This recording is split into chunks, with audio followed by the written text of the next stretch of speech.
नमस्कार विद्यार्थी मित्रांनो, आपल्यासाठी आजपासून मी नवोदय क्लासेसची संपूर्ण तयारी, त्यातील पहिला टॉपिक संख्या आणि संख्येचे प्रकार या टॉपिकला सुरुवात करत आहोत.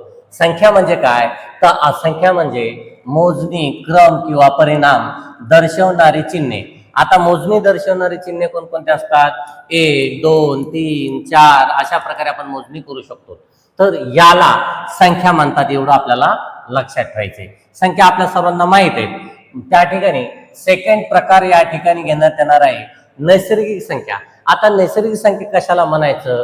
आपण जेव्हा मोजणी सुरू करतो तर 1, 2, 3 अशा प्रकारे एखाद्या वस्तूची मोजणी आपण त्या ठिकाणी सुरू करतो. म्हणजे 1 पासून सुरू होणाऱ्या धनपूर्ण संख्येला नैसर्गिक संख्या असे म्हणतात. म्हणजे 1 पासून सुरू केली मोजणी, जिथपर्यंत मोजू शकतो त्या सर्व या ठिकाणी नैसर्गिक संख्या असणार आहे. जसे की 1, 2, 3, 4, 5 अशा प्रकारे नैसर्गिक संख्या आपण अनंतपर्यंत मोजू शकतो. दुसरा प्रकार या ठिकाणी आहे पूर्ण संख्या, म्हणजे होल नंबर. आता पूर्ण संख्या कशाला म्हणायचं? शून्य आणि नैसर्गिक संख्या या सर्वांना एकत्र करून जी मोजणी होणार आहे, जो काही समूह होणार आहे, जो काही संच होणार आहे, त्याला आपल्याला पूर्ण संख्या म्हणता येईल. म्हणजे ज्यामध्ये 0, 1, 2, 3 अशा प्रकारे मोजणी किंवा अरेंजमेंट असणार आहे. या 0 ते 1, 2, 3 अशा प्रकारे जी अरेंजमेंट असणार आहे त्याला आपण पूर्ण संख्या म्हणणार आहे. म्हणजे एक लक्षात ठेवायचं, नैसर्गिक संख्येची सुरुवात 1, 2, 3 पासून म्हणजे 1 पासून होते आणि पूर्ण संख्येची सुरुवात 0 पासून होते. ही गोष्ट या ठिकाणी लक्षात ठेवायची. आता या ठिकाणी तिसरा म्हणजे चौथा प्रकार या ठिकाणी दिला आहे. पूर्णांक संख्या म्हणजे काय? संख्या धन, ऋण आणि शून्य याच्या समूहाला पूर्णांक संख्या म्हणजे इंटिजर म्हणतात. या ठिकाणी आपल्या सर्वांना माहिती आहे संख्या रेषा म्हणजेच नंबर लाईन. आता या नंबर लाईन वरती जेवढे काही नंबर असतात, जेवढे काही नंबर आपण लिहू शकतो त्या सर्वांना पूर्णांक म्हणतात.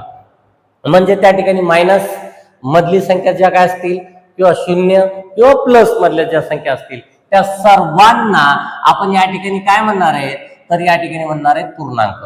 इझिली आहे. पहिलं नैसर्गिक संख्या 1, 2, 3 पासून सुरुवात होते. होल नंबर म्हणजे पूर्ण संख्या 0, 1, 2, 3 पासून मोजल्या जाते.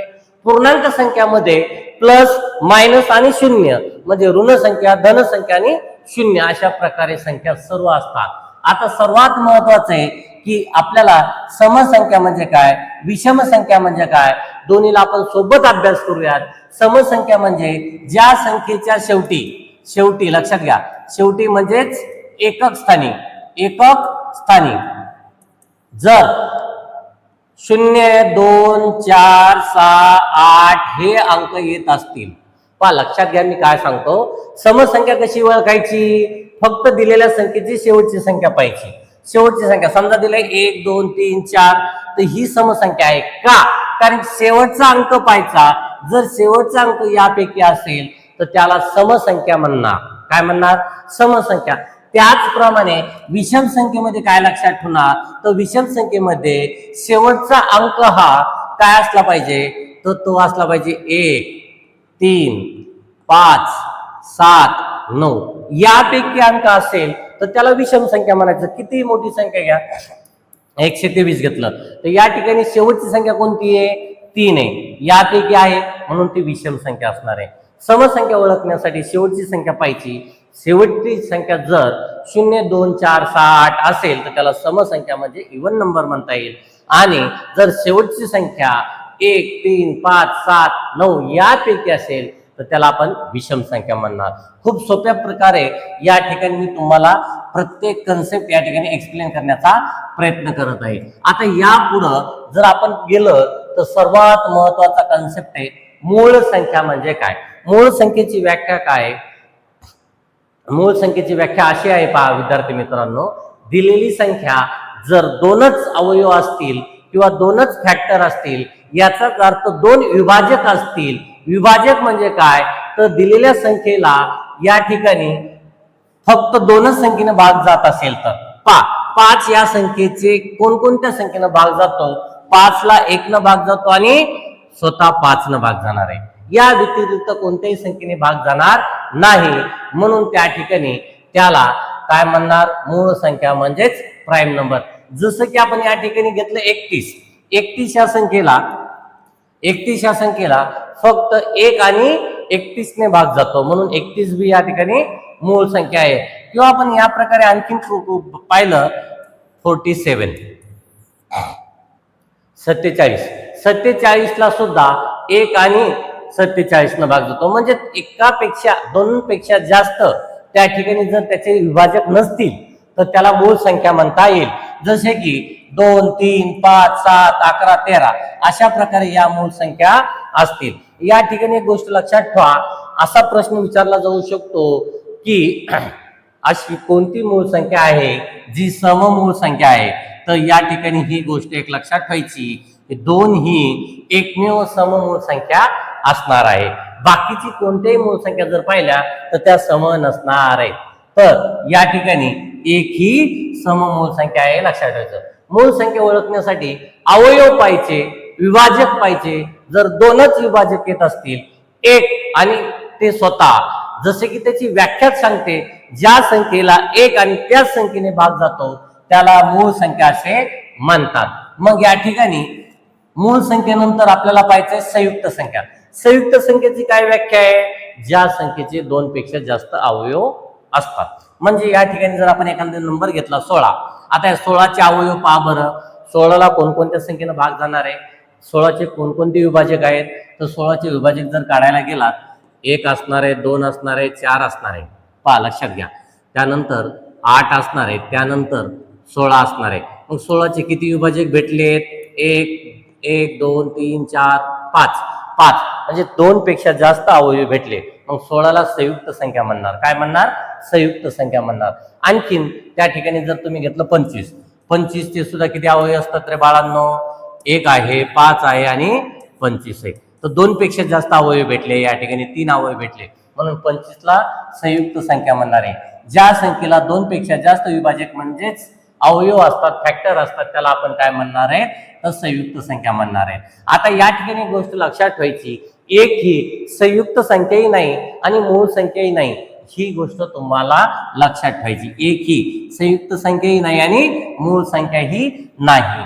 अशा प्रकारे मूळ संख्या आणि संयुक्त संख्या तुमच्या समोर मांडलेल्या आहेत. असा प्रश्न सुद्धा येऊ शकतो, 1 ते 100 मध्ये किती मूळ संख्या आहेत? तर 1 ते 100 मध्ये मूळ संख्या असतील 25. किती असतील? 25. आणि संयुक्त संख्या किती असतील? तर 74 असतील. किती असतील? मग 25 आणि 74 99 होतात.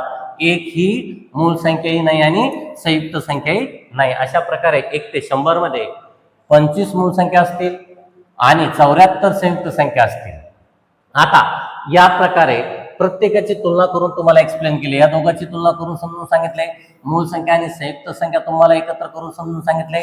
आता आपल्याला परिमेय संख्या आणि अपरिमेय संख्याचं चर्चा करायची. परिमेय संख्या म्हणजे काय? The number in the form of p by q but q does not equal to 0. म्हणजे अशी संख्येचं स्वरूप जे आपण p आणि q च्या स्वरूपात लिहू शकतो, म्हणजे अंशाच्या आणि छेदाच्या स्वरूपात लिहू शकतो. जसं की 1/2 असेल, 5/7 असेल किंवा 1/4 असेल, याला सर्वांना परिमेय संख्या म्हणणार आहे. कारण की या संख्येला आपण अंश आणि छेदाच्या स्वरूपात लिहू शकतो, means in the form of numerator and denominator. मग अंशाच्या आणि छेदाच्या स्वरूपात लिहिणाऱ्या संख्येला आपण काय म्हणणार? तर आपण म्हणणार परिमेय संख्या. पण या ठिकाणी एक लक्षात ठेवायचं विद्यार्थी मित्रांनो, छेदातील संख्या 0 घेता येणार नाही. का घेता येणार नाही? समजा घेतला आपण 4/0, याचं आन्सर एक्झिस्ट होत नाही किंवा याचं उत्तर निघत नाही. शून्यानं जर एखाद्या संख्येला भागलं तर उत्तर काय येतं हे आतापर्यंत डिफाईन कोणी करू शकलेलं नाही. म्हणून या ठिकाणी छेदामध्ये 0 चालणार नाही. आता या ठिकाणी तुम्हाला काय लक्षात ठेवायचे? परिमेय संख्या कशी असते? अंश आणि छेदाच्या स्वरूपात. पहा उदाहरणार्थ 1/2, 3/5, 4/7, 8 सुद्धा ही परिमेय संख्या आहे का? 8 असल, 5 असल, 10 असल, ही सुद्धा परिमेय संख्या. तुम्ही म्हणता छेदात तर व्हॅल्यू दिसना. बाळांनो, छेदात काय ना म्हणजे 1 असतो. ज्या ठिकाणी छेदात काही नसतो त्या ठिकाणी 1 असतो. म्हणून या ठिकाणी आपण नॅचरल नंबर किंवा इंटिजरला, प्रत्येक इंटिजरला आपण हे जे काय पूर्णांक संख्या आहेत त्याला आपण काय म्हणू शकतो? परिमेय संख्या. का? त्याच्या छेदात काही नसेल तर त्याला 1 घेता येतं. पहा परिमेय संख्यानंतर आपल्याला शिकायचंय अपरिमेय संख्या म्हणजे काय. जी संख्या, जो number in the form of p/q अशा स्वरूपात लिहिता येत नाही, अशा संख्येला अपरिमेय संख्या असे म्हणतात. याचाच अर्थ काय विद्यार्थी मित्रांनो, की आपल्याला एक लक्षात ठेवायचं अपरिमेय संख्या आयडेंटिफाय करताना, की या ठिकाणी वर्गमुळात संख्या दिसतात. कशात? हे जे काही वर्गमुळाचं सिम्बॉल आहे यामध्ये या संख्या दिसतात. कशामध्ये दिसतात? वर्गमुळामध्ये दिसतात. पण त्या पूर्ण वर्ग संख्या नसतात. पा या ठिकाणी वर्गमुळात 2, वर्गमुळात 3 किंवा पाय इज ऑल्सो इरॅशनल नंबर. तर इरॅशनल नंबर म्हणजेच अपरिमेय संख्या. कशी आयडेंटिफाय करणार? वर्गमुळात संख्या पाहिजे, पण असं जर लिहिलं तर ती असेल का? वर्गमुळात 4 नाही. तुम्ही म्हणता सर आत्ताच सांगितलं तुम्ही की वर्गमुळात असल्यावर ती अपरिमेय असते. पण बाळांनो, याचा आन्सर आपल्या सर्वांना माहिती 2 येते. 4चं वर्गमूळ काय येते? 2 येते. म्हणून या ठिकाणी वर्गमुळात 4 ही अपरिमेय संख्या नसणार आहे. कंप्लीट स्क्वेअर नंबर त्या ठिकाणी नसायला पाहिजे. पूर्ण वर्ग संख्या जसं की वर्गमुळात 49 चालत नाही. का? कारण त्याचं वर्गमूळ निघतं आणि त्याचा आन्सर काय येणार आहे? 7 येणार आहे. काय येणार आहे? आणि यालाच आपण 7/1 लिहू शकतो. ही कोणती असणार आहे? मग परिमेय संख्या असणार आहे. म्हणून या ठिकाणी एक लक्षात ठेवा, वर्गमुळात अशा प्रकारे संख्या पाहिजे जी पूर्ण वर्ग संख्या नसणार आहे.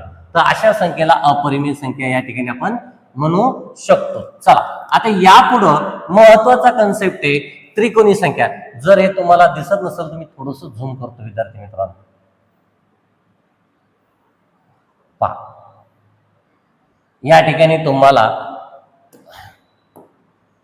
त्रिकोणी संख्या एक्सप्लेन करणार आहे. त्रिकोणी संख्या कशी काढायची, त्याचं काही सूत्र आहेत का? आता यावर 2 प्रकारचे प्रश्न विचारले जातात. पाया दिला त्रिकोणी संख्या काढा किंवा त्रिकोणी संख्या दिली पाया काढा. तर या ठिकाणी एक लक्षात घ्या, कन्सेप्ट वाईज लक्षात घ्या. आपल्याला एखाद्या डॉटला अरेंज करायचे. कशा प्रकारे? पहा या ठिकाणी डॉट अरेंज केलेत, ट्रायंगल तयार होणार आहे. या ठिकाणी ट्रायंगल तयार होणार आहे. या ठिकाणी ट्रायंगल तयार होणार आहे. या ठिकाणी ट्रायंगल तयार होणार आहे. लक्षात घ्या, या ठिकाणी अशा प्रकारे अरेंजमेंट असणार आहे. पहिली गोष्ट, पाया म्हणजे काय आणि त्रिकोणी संख्या म्हणजे काय हा कन्सेप्ट 2 मिनिटात समजून घ्या. समजा त्रिकोणी संख्येचा पाया जर आपण 1 घेतला तर त्याची त्रिकोणी संख्या काढा असा प्रश्न विचारतो. किंवा 1 नको, छोटं नको, आणखीन 5 घेऊया. त्रिकोणी संख्याचा पाया 5 घेण्यापेक्षा 4 घेतो म्हणजे तुम्हाला लक्षात येणार 4. पाया काय गेलो मी? पाया 4 गेलो. आता पाया दिला असता त्रिकोणी संख्या काढा, यासाठी एक सूत्र आहे Tn बरोबर n कंसात n अधिक 1/2. पहा लक्षात घ्या विद्यार्थी मित्रांनो, पाया दिला असता त्रिकोणी संख्या काढायला आपल्याला शिकायचे. तर असा प्रश्न परीक्षेत येतो. किंवा 1 ते 100 मध्ये किती त्रिकोणी संख्या असा सुद्धा प्रश्न त्या ठिकाणी विचारतो. किंवा 10च्या पुढची 5वी त्रिकोणी संख्या किती आहे, किंवा 10च्या 3च्या पुढची 8वी त्रिकोणी संख्या किती. अशा प्रकारे वेगवेगळे प्रश्न आपल्याला या व्हिडिओ नंतर पाहिजेत प्रश्नामध्ये. पण आधी समजून घ्या पाया दिला त्रिकोणी संख्या कशी काढायची. तर काहीच करायचं नाही बाळांनो, हे जी पाया 4 दिलाय ते n च्या जागी ठेवायचं. म्हणजे Tn च्या जागी काय होणार? 4. या n च्या जागी 4, या n च्या जागी 4 भागिले 2. मग हे काटाकाटी होत असेल तर करायची. बे 1 बे बे दोन्ही 4, इथं राहिले 2. या दोन्हीची बेरीज केली तर येणारे 5. 5 दोन्ही 10. लक्षात घ्या आपला त्रिकोणी संख्या आलेली 10. किती आली? पाया होता आपला 4 आणि त्याची त्रिकोणी संख्या आली 10. उदाहरणार्थ पहा या ठिकाणी ही त्रिकोणी संख्या दिली, याचा पाया किती दिसतोय? 4 दिसतोय. किती पॉईंट दिसतात? 4. मग 6 या त्रिकोणी संख्येचा पाया काय आहे? तर 6 या त्रिकोणी संख्येचा पाया 3 आहे. किंवा या ठिकाणी थोडीशी अरेंजमेंट मागं पुढं झालेली असू शकते. इथं थोडीशी मांडणी मागं पुढे डायग्रामॅटिकली थोडंसं झालेलं आहे. ओके, पण मी तुम्हाला या ठिकाणी याच्या रिव्हर्स पण एक्सप्लेन कन्सेप्ट करू शकतो. कसा? त्रिकोणी संख्या दिली पाया काढणे, त्रिकोणी संख्या दिली पाया काढणे. पहा लक्षात घ्या, त्रिकोणी संख्या दिली पाया काढण्याच्या रिव्हर्स. समजा आपल्याला त्रिकोणी संख्या दिली 6. काय दिली रे? 6 दिली. याच्यावरून याचा पाया काढायला विचारतात. काय विचारतात? पाया काढा म्हणून. पाया काढण्यासाठी काय करायचं? याची दुप्पट करायची. जी काही तुम्हाला त्रिकोणी संख्या दिली त्याची दुप्पट करायची. मग याची दुप्पट करायची म्हणजे 2 न गुणायचं, गुणाकार केल्यानंतर येणारे 12. 12च्या अलीकड पूर्ण वर्ग संख्या पाहिजे. पूर्ण वर्ग संख्या 12च्या अलीकड 12च्या आधी कोणती संख्या अशी जी पूर्ण वर्ग संख्या आहे? 10 आहे का, 11 आहे का? नाही, तर 9 असणार आहे. काय असणार आहे? 9. मग 9चं वर्गमूळ घ्या. याच्या अलीकड 9 ही पूर्ण वर्ग संख्या आहे, त्याचं वर्गमूळ घेतलं, उत्तर येणार आहे 3. 3 हा त्या त्रिकोणी संख्येचा पाया झाला. काय झाला? 3 या त्रिकोणी संख्या. 6 या त्रिकोणी संख्येचा पाया काय असणार आहे? 3 असणार आहे. काय असणार आहे? 3 असणार आहे. नीट लक्ष द्या. या ठिकाणी डायग्रामॅटिकली थोडीशी मिस्टेक दिलेली आहे. ओके, असो. या ठिकाणी त्रिकोणी संख्या तुम्हाला कन्सेप्ट समजला असेल, किंवा याला व्याख्या जर सांगायची झालं तर तुम्ही त्याची बेरीज, समजा 1 ही त्रिकोणी संख्या आहे, 1 अधिक 2, याचं जे उत्तर येईल ते त्रिकोणी संख्या येणार आहे. 1 अधिक 2 अधिक 3, जे आन्सर येईल ते त्रिकोणी संख्या येणार आहे. 1 अधिक 2 अधिक 3 अधिक 4. अशा प्रकारे जर आपण सोडवत गेलो तर आपल्याला त्रिकोणी संख्या भेटत जाईल. 1 ही त्रिकोणी संख्या आहे, या दोन्हीची बेरीज 3 ही त्रिकोणी संख्या आहे, या सर्वांची बेरीज केली तर 6 ही त्रिकोणी संख्या आहे, या सर्वांची बेरीज केली तर 10 ही त्रिकोणी संख्या आहे. अशा प्रकारे सुद्धा आपण त्रिकोणी संख्या काढू शकतो. पण ही टेक्निक बेसिकली आहे, पण आपल्याला प्रश्न आता यापूर्वी जे सांगितलं त्यावर विचारले जातात. यानंतर 2 कन्सेप्ट आहेत विद्यार्थी मित्रांनो, आपल्या सर्वांना माहित असायला पाहिजेत. चौरस संख्या, त्यालाच आपण वर्ग संख्या म्हणतो. काय म्हणतो? वर्ग संख्या, जी मी आत्ताच बोलत होतो, वर्ग संख्या. ओके, या ठिकाणी घन पाहिजे होतं, या ठिकाणी मिस्टेक आहे, या ठिकाणी घन संख्या पाहिजे होतं, क्यूब नंबर. आता तुम्हाला घन आणि वर्ग दोन्ही एकदाच एक्सप्लेन करण्याचा प्रयत्न करतो. वर्ग कसा काढायचा किंवा घन कसा काढायचा, कोणत्याही संख्येचा वर्ग, दोन्हीला मी सोबत एक्सप्लेन करतो. कोणत्याही संख्येचा वर्ग किंवा घन काढण्यासाठी त्या संख्येला स्वतः सोबत गुणाकार करावा लागतो, पण कधी आणि किती वेळेस करायचं हे लक्षात ठेवा. जेव्हा आपल्याला वर्ग म्हटलं तेव्हा त्याचा 2 वेळेस गुणाकार होणार स्वतः सोबतच. कसं? समजा 5 या संख्येचा वर्ग काढा म्हटलं किंवा 5 या संख्येचा घन काढा म्हटलं तर 5चा गुणाकार 2दा 5 गुणिले 5 करणार. किती? 5 5 25. मग 5चा वर्ग येणार आहे 25. आणि 5चा घन काढा म्हटलं 5 गुणिले 5 गुणिले 5 किती वेळेस करणार विद्यार्थी मित्रांनो? 3 वेळेस करणार. 5 5 25 होणार आहेत आणि 5 गुणिले पुन्हा एकदा 5 करणार आहेत आणि 25 गुणिले 5 केलं तर 125 येणार आहे. अशा प्रकारे वर्ग आणि घन आपण काढू शकतो. त्या ठिकाणी या डायग्रामॅटिकली सुद्धा इथं दिले, पण डायग्रामॅटिकली दिलेपेक्षा हा बेसिक कन्सेप्ट आपल्या सर्वांना कमीत कमी 30 पर्यंत वर्ग आणि त्या ठिकाणी मिनिमम 20 पर्यंत घन पाठ असणं गरजेचं आहे विविध स्पर्धा परीक्षेत देताना. किंवा आणखीन आपल्याला घन काढायचा किंवा वर्ग काढायचा, वर्ग किंवा घन आणखीन काही एक एक्झाम्पल पाहू. 8 घेऊयात. 8चा वर्ग काढा म्हटलं किंवा 8चा घन करा म्हटलं, 8चा घन, तर काय करणार? वर्गामध्ये 2दा गुणाकार करा, म्हणजे इटसेल्फ 2 वेळेस घ्या 8 आणि त्याचा गुणाकार करा. घन काढायचं म्हटलं तर त्याला 3 वेळेस घ्या आणि त्याचा गुणाकार करा. या दोन्हीचा 8 8 येतो 64, म्हणजे 8चा घन येणार आहे 64. किती येणार आहे? 8चा. चौरस संख्या शिकतोय आणि या ठिकाणी काय शिकतोय? घनसंख्या. घनसंख्या शिकतोय. मग घन काढण्यासाठी 8 8 64.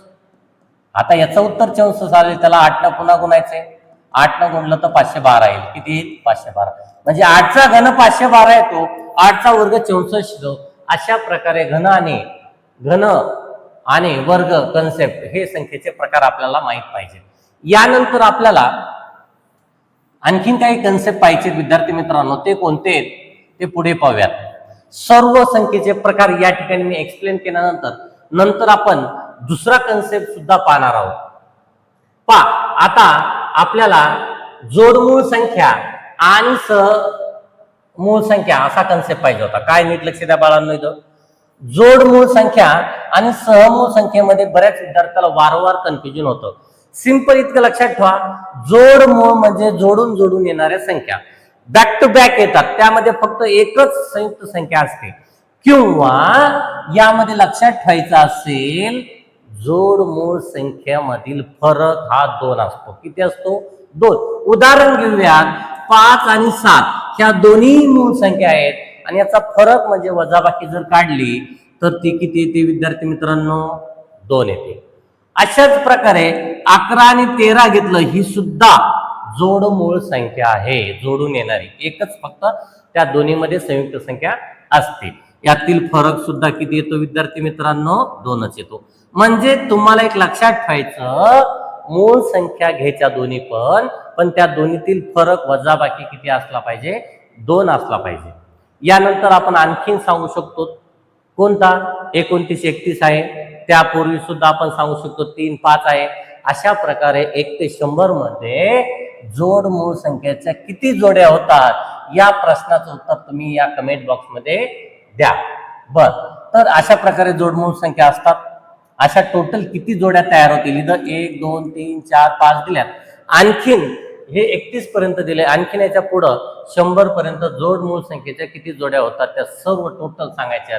किती? 1 ते 100 पर्यंत जोड मूळ संख्येच्या असलेल्या जोड्या आपण कमेंट बॉक्स मध्ये नक्की सांगा. बर, आता या दोन्ही मध्ये कन्फ्युजन होतं. मी तुम्हाला सुरुवातीला म्हटलं सहमूळ असायला पाहिजे. तर काय असायला पाहिजे? सहमूळ. सहमूळ संख्या कशाला म्हणतात? को प्राईम नंबर कशाला म्हणतात? सिंपल एक गोष्ट लक्षात ठेवा, अशा दोन संख्या ज्या दोन्हीमध्ये सामायिक अवयव म्हणजेच कॉमन फॅक्टर ओनली 1 असला पाहिजे.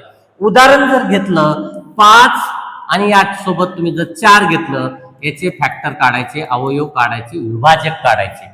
5 चे विभाजक तुम्हाला सर्वांना माहिती आहे, हे 2 आहेत. 4 चे विभाजक या प्रकारे असतील. या दोन्हीमध्ये सामायिक अवयव किती दिसत आहेत? 1 दिसत आहे. म्हणून या दोन्हीला 5 आणि 4 ला काय म्हणता येईल आपल्याला? सहमूळ संख्याची जोडी म्हणता येईल. मग आणखीन काही जर एक्झाम्पल तुम्ही या ठिकाणी पाहायला गेला, 9 आणि 10 या दोन्ही सुद्धा सहमूळ संख्या आहेत. का सहमूळ संख्या आहेत? या दोन्ही मध्ये कॉमन विभाजक, सामायिक विभाजक किंवा फॅक्टर अवयव एकच भेटणार आहे. 9 मध्ये किती अवयव भेटतात? 1. 9 चे अवयव लिहितोय. 9 आहे, 3 आहे, 1 आहे, 3 आहे, 9 आहे. 10 चे अवयव कोणते? 1 आहे, 2 आहे, 5 आहे आणि 10 आहे. सामायिक किती दिसत आहेत?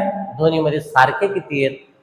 तो असला पाहिजे, एकच असला पाहिजे. पहा या ठिकाणी सांगा, या दोन्ही संख्येचा महत्तम सामाजिक विभाजक म्हणजे HCF किती असला पाहिजे? 1 असला पाहिजे. म्हणजे मसावी 1 असला पाहिजे. अशा संख्येला आपण सहमूळ संख्या असे म्हणतात. तर या ठिकाणी मी आपल्या सर्वांसाठी basic to advance concept wise मी व्हिडिओ घेऊन येत आहे. संपूर्ण नवोदयची तयारी, या प्रकारच्या ज्या नोट्स असतील विद्यार्थी मित्रांनो, या प्रकारच्या ज्या नोट्स असतील, या जर तुम्हाला पाहिजे असतील तर तुम्ही या युट्यूब चॅनलला लाईक शेअर करा आणि जास्तीत जास्त विद्यार्थ्यापर्यंत पोहोचण्याचा प्रयत्न करा, जेणेकरून सर्व विद्यार्थ्यांना या नोट्सद्वारे आपल्याला चांगल्या प्रकारे शिकवणी होणार आहे. आता यानंतर पुढील व्हिडिओ आपल्यासाठी संख्या आणि संख्येचे अंक काय दिले? अंकाच्या संख्येचे प्रकार. अंक 1 अंकी संख्या, 2 अंकी संख्या, 3 अंकी संख्या, मोठ्यात मोठी, लहानात लहान, असे भरपूर कन्सेप्ट मला आपल्या समोर एक्सप्लेन करायचे. त्यानंतर मी आपल्यासाठी काय घेऊन येणार आहे? दिलेल्या अंकापासून मोठ्यात मोठी संख्या, लहानात लहान संख्या कशी तयार करणार आहे हे सुद्धा मी आपल्यासाठी घेऊन येणार आहे. त्यानंतर संख्या वाचन असेल, त्यानंतर आपण संख्येचं विस्तारित रूप यावर सुद्धा आपण पाहणार आहोत. त्याचप्रमाणे दर्शनी किंमत, स्थानिक किंमत यावर सुद्धा आपल्याला व्हिडिओ घेऊन येणार आहे. अशाच प्रकारे आणि त्याचबरोबर आपल्याला या प्रकारचे MCQ सॉल्व्ह करायचे आहेत. या प्रकारचे वेगवेगळे MCQ आपल्याला सोडून पाहायचे आहेत. आता जर शिकवलेला कन्सेप्ट आपल्या सर्वांना माहित असेल किंवा 1 ते 100 मध्ये मूळ संख्या पाठ असतील तर या प्रश्नाचं उत्तर आपल्याला नक्की देता येईल. चला आज आपण एक क्वेश्चन सुद्धा पाहूयात त्यासोबत. आता क्वेश्चन काय सांगतो विद्यार्थी मित्रांनो, नीट लक्ष द्या. 1 ते 20 मध्ये सर्व मूळ संख्येची बेरीज. आता मूळ संख्या आम्ही शिकवलं, ज्या संख्येला 1 आणि त्या संख्येने भाग जातो अशा संख्येला मूळ संख्या म्हणतात. मग 1 ते 20 पर्यंत मूळ संख्या कोणकोणत्या आहेत? 2 आहे, त्यानंतर 3 आहे, 5 आहे, 7 आहे, 11 आहे, 13 आहे, 17 आहे, 19 आहे. या सर्वांची बेरीज आपण करायची आणि यापैकी कोणतं उत्तर येणार आहे हे आपण कमेंट बॉक्स मध्ये आन्सर सांगायचे. कमेंट बॉक्स मध्ये आन्सर आपण मेन्शन करायचे. तर अशाच प्रकारे आपल्यासाठी दररोज नवनवीन व्हिडिओ, सायंकाळी 5 वाजता दररोज एक व्हिडिओ आपल्यासाठी येणार आहे. आणि प्रत्येक विद्यार्थ्याला नवोदयची तयारी घरी बसल्या करता यावी यासाठी माझी मरमर आहे, धडपड आहे. तर प्लीज सर्वात जास्त विद्यार्थ्यापर्यंत पोहोचवण्याचा प्रयत्न करा, जेणेकरून खेड्यापाड्यातील म्हणजेच खेड्यापाड्यातील जिल्हा परिषद शिकणाऱ्या विद्यार्थ्यापर्यंत हा नोट्स डाटा मी शेअर करेन, देण्याचा प्रयत्न करेन. धन्यवाद.